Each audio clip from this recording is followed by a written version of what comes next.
Hey fam! Welcome back to Paper Highlighter, your one-stop shop for messy meltdowns, wild wardrobes, and the gossip nobody else will say out loud. First up, Jenny and Sumit are back, and this time she's moving in with his parents. Fans say it's humiliation at 60, being bossed around like household help, while others defend the culture clash. But is this love or Sumit's master plan to keep Mama happy?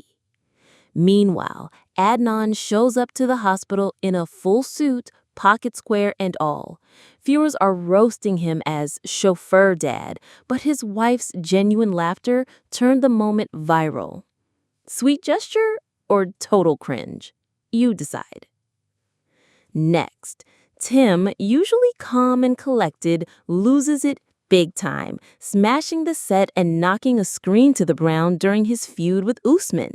Was it raw honesty, years of mockery boiling over, or just the most iconic meltdown since table flips? And speaking of chaos, the tell-all fashion show gave us sequins, feathers, and Courtney's compression stocking chic. Fans compared the cast to a thrift store Titanic cosplay, while Tiffany and Colt's antics kept the drama flowing hotter than the studio lights.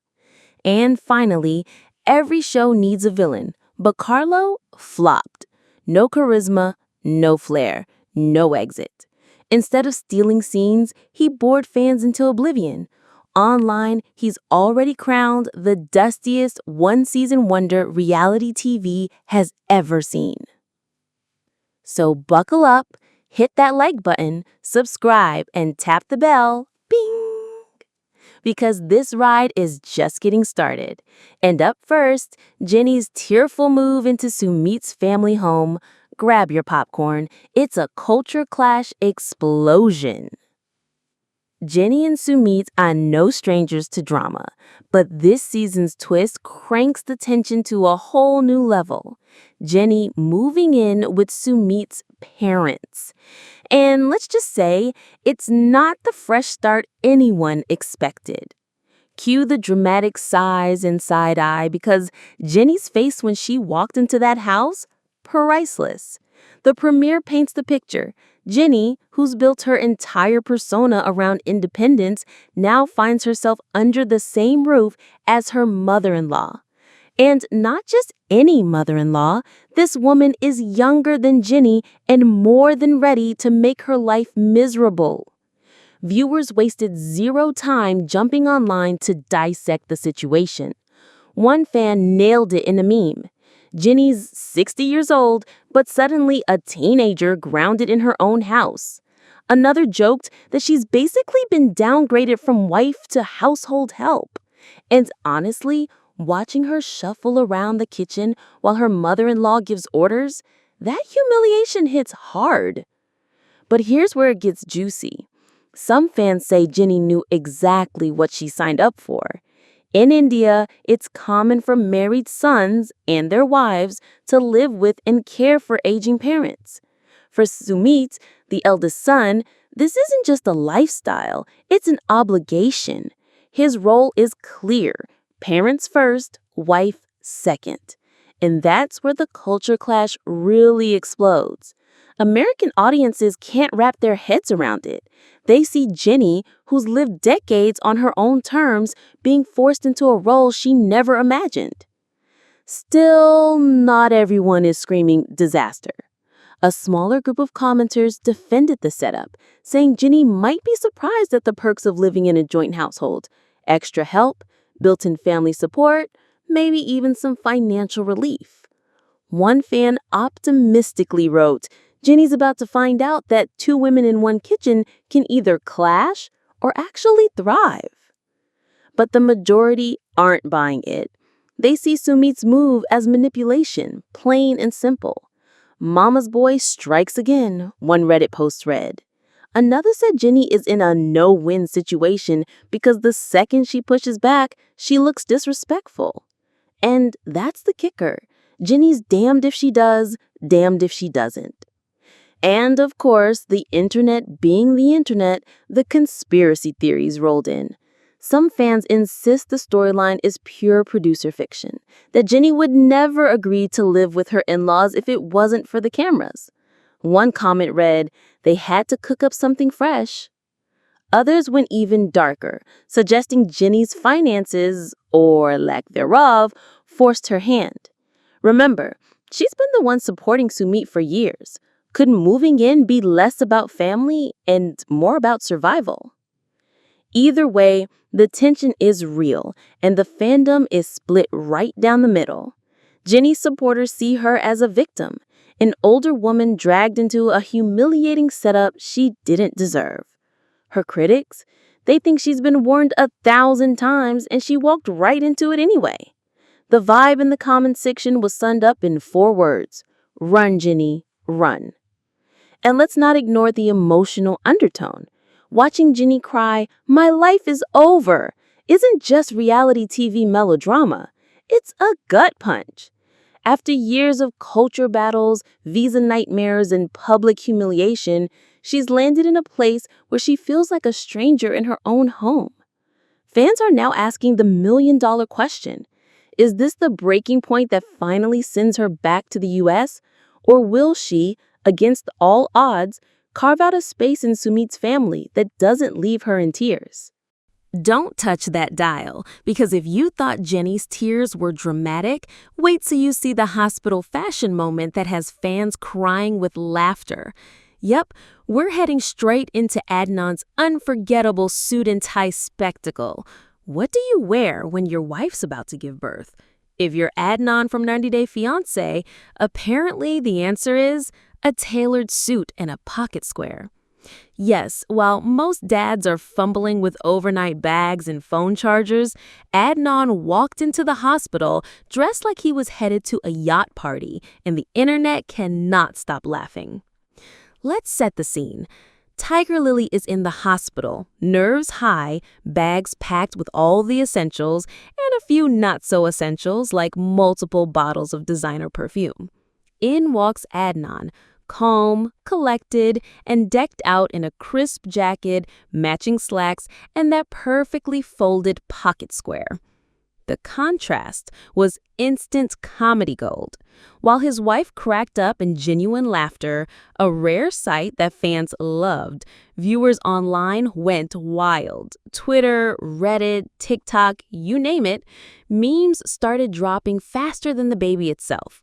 One viral comment compared him to a chauffeur, another said he looked like he was going sailing, and someone else quipped he was dressed for either a funeral or a job interview. But the nickname that really stuck? Lawnmower Husband. And once fans latched onto it, they ran with it. Entire threads debated the origin. Was it the stiff walk, the blazer, or just the overall dad doing too much energy? Whatever it was, the phrase had the fandom in stitches. Still, it wasn't all mockery. A surprising number of fans defended him, saying they thought it was sweet that he wanted to look sharp for the moment he met his child. One commenter put it simply, "Men don't dress nicely anymore. When they do, they get laughed at. Can't win." Another praised him as a luxury husband who took the day seriously, dressing up for a once-in-a-lifetime milestone. And let's not overlook the chemistry here. For once, Tiger Lily wasn't rolling her eyes or keeping her guard up. She was genuinely laughing. Fans pointed out that her rare burst of joy softened their entire dynamic. One fan tweeted, "This was the first time I saw her really glow with him." Another added, "If that suit can make her laugh like that, he should wear it every day." Of course, because this is 90 Day Fiancé, not everyone bought into the cuteness. Some skeptics argued it was staged, accusing the couple of trying too hard for a viral moment. Others pointed out the irony. She's packing perfumes, he's packing Prada vibes, and yet they still bicker over the smallest things. One meme nailed it. They're a luxury couple living on a Walmart budget. But love it or hate it, Adnan's suit gave fans exactly what they wanted. Something new to roast, meme, and endlessly rewatch. The hospital scene has already joined the ranks of classic 90-day moments, sitting right alongside table flips, awkward proposals, and explosive tell-all meltdowns. The best part? Fans say it was refreshing to see comedy for once. One Instagram user wrote, "I don't care if it was extra. That laugh from Tiger Lily was worth every second." And that's the magic of moments like this. They remind viewers that reality TV isn't just about fights. It's also about the unfiltered, messy, and occasionally hilarious stuff that makes these couples feel real. Keep it locked because the laughs are about to give way to pure chaos when calm, cool Tim finally snaps. Yep. Next up, we're diving into the meltdown heard round the tell-all, and trust me, you'll want to see this. On 90 Day Fiancé's tell-all, Tim, normally witty and unbothered, lost his cool, stood up, and knocked over the monitor during a heated clash with Usman. Fans are still buzzing about whether it was raw honesty or just reality TV gold. Usman is on screen, poking, prodding, needling Tim with his usual sharp jabs. The tension builds, the cameras zoom closer, and then bam! Tim shoots up, snaps, and smacks the TV screen down in a crash that echoed louder than anything Usman had said. Social media went wild within minutes. TikToks popped up, captioned, "Tim finally had enough," and Twitter threads crowned it the most iconic tell-all moment since table flips and walk-offs.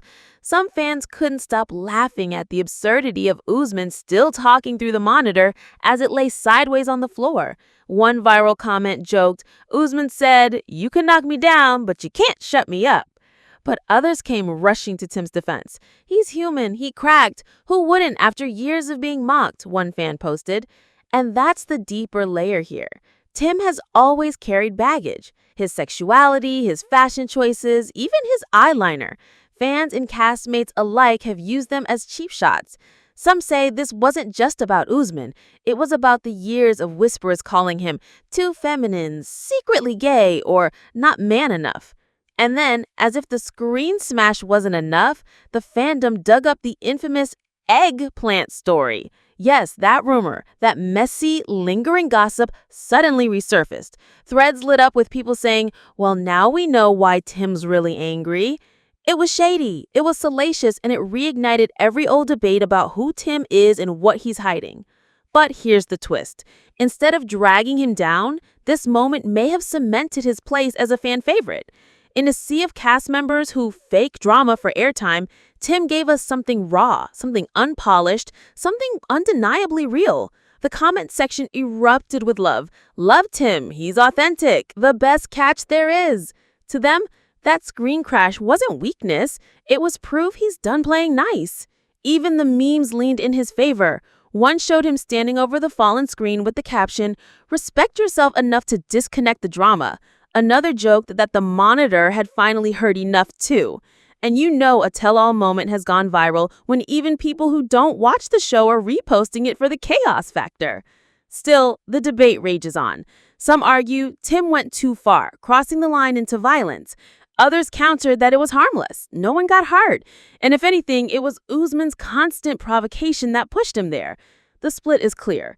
Is Tim the villain who lost control, or the hero who finally showed us his breaking point? Either way, one thing is for sure. This tell-all will go down as one of the most talked about in franchise history, and Tim just added another layer to his complicated, endlessly debated legacy. Stick around, because the chaos didn't stop with Tim's meltdown. Oh no, it rolled straight into a fashion circus. Next up, we're breaking down sequins, feathers, and Courtney's compression stocking chic that had fans screaming, "What is she wearing?" The tell-all is supposed to be about revelations and drama, but this season the clothes stole the spotlight. From Courtney's legwear disaster to Tim's eyeliner glam, viewers couldn't decide if they were watching a reunion or a costume party gone rogue. Let's start with Courtney, because how could we not? She walked into the stage in what fans immediately dubbed compression hose couture. The stockings were so tight and shiny that comment sections lit up with comparisons to everything from ice skater tights to medical support wear. One fan joked she must have raided her grandmother's drawer, while another swore she looked ready for a Titanic ballroom scene. But Courtney wasn't the only one under the microscope. Tim, already coming off his explosive screen smash moment, showed up rocking eyeliner that fans compared to Prince, a circus ringleader, and even a moody high school poet. Memes flew instantly. One showed him holding a whip with the caption, "Step right up to the drama tent." And then there was Colt, his necklace. Let's just say it sparked 1,000 threads. Some thought it looked like a coral snake draped around his neck. Others said it was more summer camp craft project than couture. Meanwhile, Tiffany's flowing gown got mixed reviews. Half the fandom called it old Hollywood glam. The other half says she looked like Mrs. Howell from Gilligan's Island. The overall vibe? Chaotic thrift store cosplay. One viral post summed it up perfectly. It's like everyone showed up to a different theme party and just rolled with it. But the clothes were only half the show. Courtney's attitude fueled the flames even more. Fans branded her two-faced and always in everyone's business. Multiple threads pointed out how she seemed to defend Colt at every turn, which didn't exactly win her points with the audience.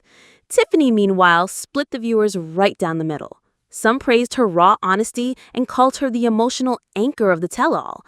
Others slammed her for constantly pulling focus, making every moment about herself. And of course, the producers made sure to splice in every chaotic clip to keep the energy boiling. Tim knocking over the screen, Usman's tickle moment, Jen and Rob's long-awaited footage. By the end, fans said it felt less like a reunion and more like a free-for-all. One Redditor quipped, they should have just handed out boxing gloves and let them go at it.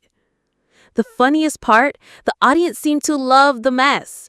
As much as they dragged the outfits and the antics, they also admitted it's exactly why they tune in. One fan wrote, "This isn't Fashion Week, it's trash TV, and I wouldn't have it any other way." And that's the truth. The tell-all has become less about closure and more about spectacle. The clothes, the cat fights, the clips. Every year it escalates, and every year we eat it up. This season's mix of questionable style and bigger-than-life personalities just sealed the deal. Don't touch that dial, because just when you think the drama's done, we've got one more bombshell.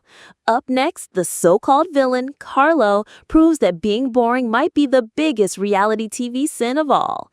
In a franchise built on chaos, memorable villains usually become icons. But Carlo? He fizzled out faster than a flat soda, leaving fans with nothing but awkward silences and one big question. How did this guy even make the cast? Let's be clear. Villains fuel reality TV. From the loudmouths to the manipulators, the best ones keep us hooked because we love to hate them. But Carlo, introduced with the promise of bringing big drama, ended up as the perfect example of what not to do. Instead of lighting up the screen, he drained it. During his season, Carlo was supposed to play both sides, stirring conflict, dropping bombs, and flipping alliances. But what viewers got was nothing.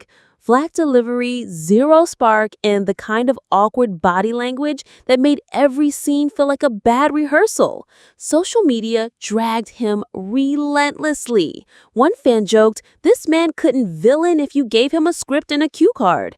Another said, "Forget chaotic evil, he's just chaotic bland." His big chance to redeem himself came at the tell-all. Fans were bracing for fireworks, expecting Carlo to finally snatch the spotlight and cement his role as the cast heel. Instead, he got brushed aside, a short, awkward segment, barely any confrontation, and then poof, escorted off stage like background furniture. No viral exit, no epic one-liner, just a whimper where a bang was supposed to be. And that's what really stung. Not only did Carlo fail to be entertaining, he failed to even be memorable. Reddit brides roasted him as the man who thought he was playing chess but was really just playing himself. Fans compared him to iconic villains from past seasons, Angela, Larissa, even Big Ed, and the contrast couldn't have been sharper. Those villains may have been messy, but at least they were fun. Carlo? He was dust. The verdicts from social media was brutal. One top-like comment read, "Pathetic, bizarre, and a total waste of screen time." Another cracked, "He's so forgettable, I had to Google his name while watching." The funniest roast of all, a meme that showed Carlo holding a styrofoam fake-out box with the caption, "The only free lunch he's ever going to get from this franchise." And in a way, fans are right. Reality TV is a savage ecosystem. You're either unforgettable or you're disposable. Carlo dreamed of being the next great villain, but without charisma, conflict, or even comedic value, he didn't just flop, he vanished. So what's Carlo's legacy? Honestly, it's being the cautionary tale. In a world where even villains can become legends, he's the reminder that not everyone is cut out for the spotlight. Instead of being hated, he was dismissed. And in reality TV, that's the ultimate failure. If you had fun spilling the tea with us, make sure to smash that like button, hit subscribe, and ring the bell so you never miss a drop. Slide into the comments. Who had the biggest jaw dropper tonight? And don't forget to follow us on socials for even more behind the scenes gossip.